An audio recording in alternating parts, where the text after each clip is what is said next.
Ladies and gentlemen, thank you all for coming out today for our media briefing. I know it's been quite the exciting last 24 hours. I want to start by thanking Chief Brian Enterline and the Harrisburg Bureau of Fire for all of their efforts yesterday during the immediate hours following this wall collapse. It was really a terrific example of partnership with all the local organizations, and we managed to assess the situation, and we had no loss of life, which was clearly our concern yesterday. Our concern today was largely twofold. We wanted to know when we could get the residents back into their apartments. As you know, there were actually 8 apartments that were displaced because of our concerns for the structural security of the building last night. This morning, we've had a structural engineer in, we've had our codes department in, we've examined the building. We feel it is safe for those residents to go back in. I'll let our Assistant Codes Director, Art Emmerich, address that in a moment. But those residents will be back in tonight. Nobody will be displaced for a second night from their apartments. Also, PennDOT has been hard at work all morning, and they've joined us here, and they can talk about what they've done. But in summary, the bridge is structurally secure, is ready to be reopened, and when we finish this press conference, we will literally remove the traffic barriers and reopen the Mulberry Street Bridge. It'll be reopened in time for rush hour this evening. I'm sure you have a lot of questions. We have everyone here to answer those questions. We're joined by the PUC and all of the city organizations, as well as PennDOT. But let me start with our residents, turn things over to the Bureau of Codes to talk about the condition of the McFarland building. And Art. The McFarland building hired Bruce Ensor. He's a structural engineer, and he and I agree that there's no inordinate amount of risk in allowing these people to come back into their homes at this point in time. We can see no structural changes, just some deferred maintenance over the years. Nothing that was associated with this collapse that we can see at this point in time. So in sum, and Art can speak to the details, in sum, the McFarland building is the brick building that's built on the edge. It used to house the McFarland Press, which is a major publishing operation in Harrisburg for a long period of time. It now has apartments in that upper level. Those apartments are clear. Residents can go back into the apartments. The building is safe. The parking lot will stay closed, but the residences, the apartments themselves, are open. And now to talk a little bit about the assessment of the bridge, I want to hand things over to PennDOT. Thank you, Mayor. Again, upon seeing the incident last evening, we had some folks out there working with the city of Harrisburg and the other partners here at the PUC. We've had our folks back again today. Main concern was the sidewalk on this side of the bridge, of course, adjacent to the wall that fell down. So we're comfortable that the structural integrity of the bridge was not impacted at all by the collapse of this wall. And of course, that's why we're going to move ahead and open up the bridge to traffic, both motorist and pedestrian traffic, as soon as this conference is over. Again, we're available as a resource here to help the city. I understand there's probably going to be some work done by the engineer that was hired by the property owner, and we're available. Any questions at all related to the bridge, the right-of-way? I will say the wall itself is off the public right-of-way. It's an independent wall. It's not attached, not a part of the Mulberry Street Bridge itself. But again, you can see really on both sides you have some old infrastructure here, and that's where we're at this time. Again, we're here to help support the city, and I think we did a good job here in the last 24 hours working together to get the bridge back open. So thank you. And part of the reason we wanted to have the press conference here this morning was to show you that we are confident in the strength and solidity of this bridge. If you look, about 100 years ago when it was constructed, it was considered one of the largest concrete bridges in the world. And it is structurally solid and quite the bridge. The wall, which abutted the bridge to that side and has collapsed, is not affecting the structural integrity of the bridge.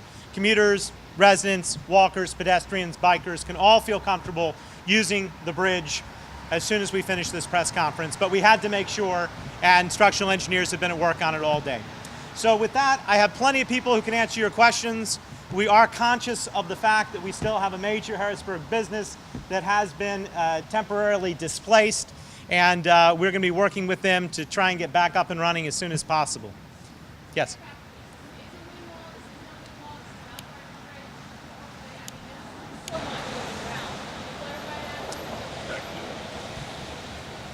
Yeah, it's not a wing wall. If you look at our bridge plans, we have on this bridge what we call a U-wing wall. So if you could pull up the sidewalk, the wing walls of the structure actually wrap parallel to Mulberry Street Bridge itself. That's why we feel comfortable opening up the bridge and also opening up the sidewalk. One thing I didn't mention when I was up here a few minutes ago, we are dealing with this weather pattern. I would also say ahead of time, I'm sure this is going to be a question. I don't think anyone can tell you exactly today why that wall failed, but we do see this kind of failure on older infrastructure when we get a lot of rain like we've had this week. So since the forecast is at least for some rain tomorrow, part of PennDOT's thought here is we're going to be looking at the bridge and sidewalk at least 3 times a day for the next several days just to make sure we're comfortable. But again, it's not part of the bridge itself. We do have U-wing walls in here, and hopefully that answers your question.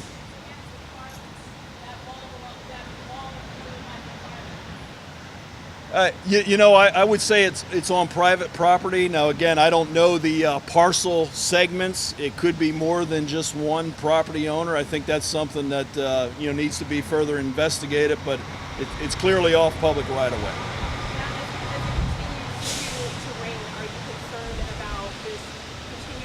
Road and maybe affecting or compromising the integrity of the bridge or Mulberry Street? Or no, we have no concerns with the bridge. However, if you can look up, you can see that fabric that we've laid over the surface of adjacent to the bridge.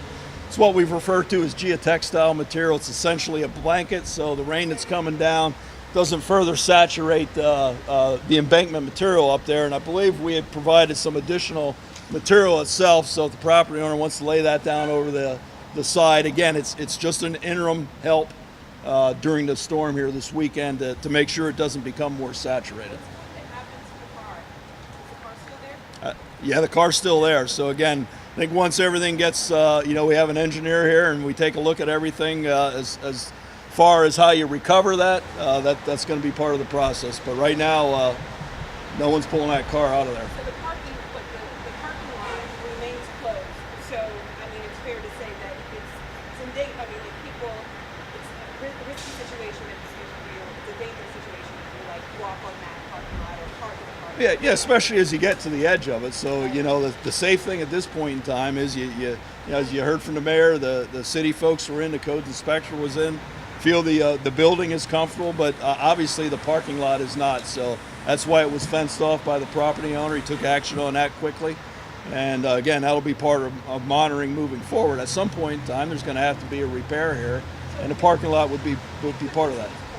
I mean, the ground, since it's not. That's fair Sure, to say, right? sure. Let me say something about the property owner.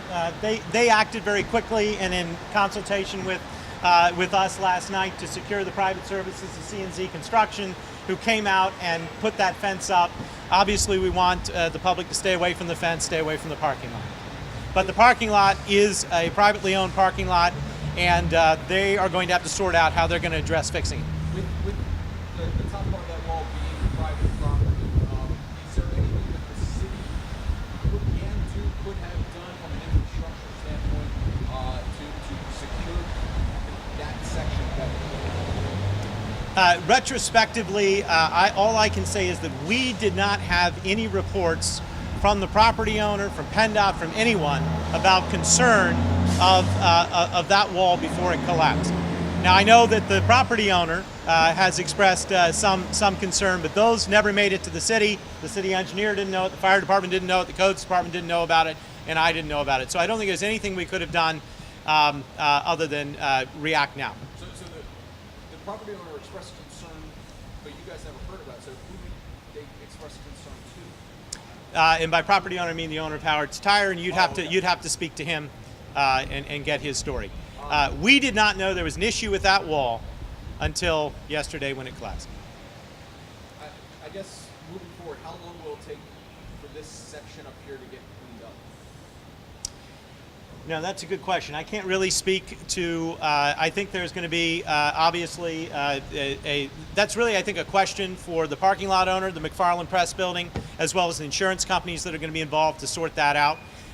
We are sure that pedestrians are safe, that commuters are safe, that people can use the bridge. Cameron Street is safe. The residents are back in their buildings.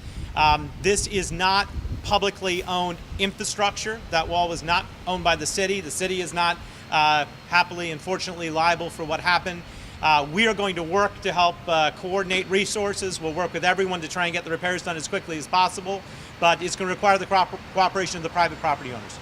What's the process like for trying to figure out why something like this happened? I think there will be. I think that's already begun. There have been structural engineers looking at that, and I think there will be an investigation. Obviously, the insurance companies are going to want that investigation to determine who's liable for the cost, and it's going to be an expensive repair, but it won't be the city's liability. Who is in charge of that investigation? I would imagine all of the property owners involved, and there are at least three, right? We've got three private property owners involved. Will have to have their various insurance companies work out that arrangement among themselves. So I could say one. Well, it's the McFarland Press Building. It would be the owner of the Howard Tires facility, and then there's a third lot. Do we know the owner of the third lot? What's it? Oh, Lee Hoa, and that is one of the. Can you describe the lot? it's a building, but it's like a 25 by length of the building lot that was out there in Neverland. It's In the back. in the back. It's in between the two buildings on South Cameron Street and the ones up on Mulberry Street. So, three distinct parcels of private property between Cameron Street and Crescent. So who ultimately had the responsibility for that wall? Well, the wall was constructed about 100 years ago, probably around the same time as the bridge, and we have not done the historical research or really have the historical records to know exactly why it was constructed, or exactly when it was constructed and who constructed it. But it was constructed on private property, and that research, I think, will continue as we move forward. But is that part of the McFarland building parcel? I mean, is the owner of the McFarland building? In my analysis, yes. It is the wall fits within the property line as we've researched it so far. So this then falls to them to figure out, to clean up. I think it will have to be a joint responsibility of all of us to help get this settled, but ultimately it was a part of their private property. The third property owner, that was an unoccupied property in between.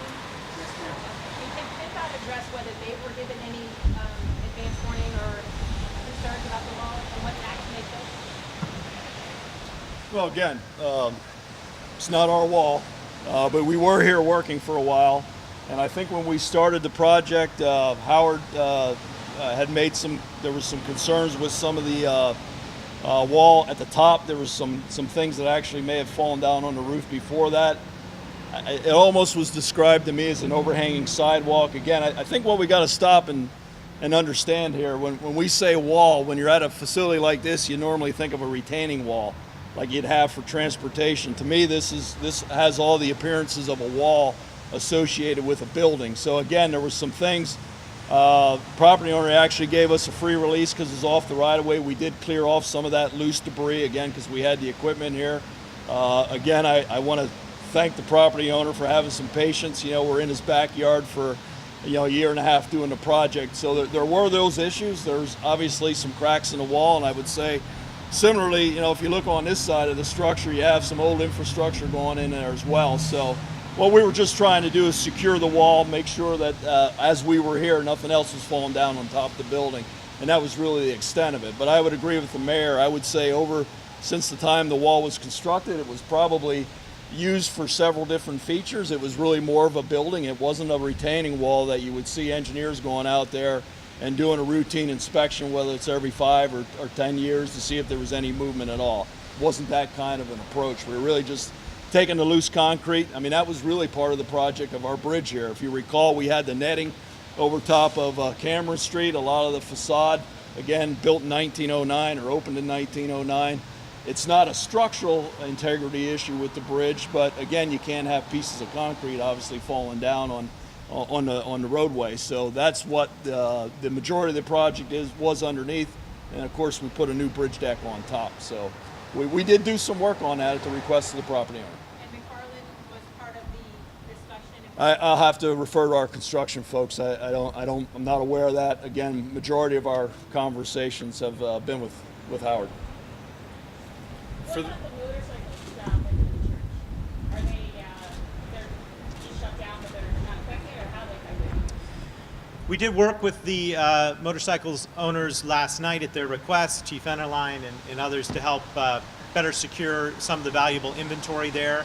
But the reality of it is that the building is compromised at the moment. The utilities are compromised, and it's going to be a process to get it back open. And I said at the outset that we're conscious of the fact that we've had a major employer and a significant business in the city essentially put on standstill, and his livelihood is affected by this. And we're going to try and work in an assisting manner to get him up and running soon. Motorcycle shop and what? Yeah, we have no plans for reoccupancy. Can you speak to? We're going to inspect the building first.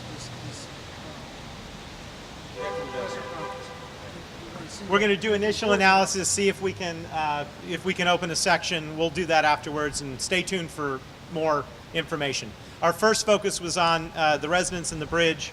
We're going to be we'll be here for the rest of the afternoon. So Yeah. the city didn't know about the concerns about this wall essentially until yesterday. Hindsight's 2020, but do you think that the city should have at some point been alerted about this?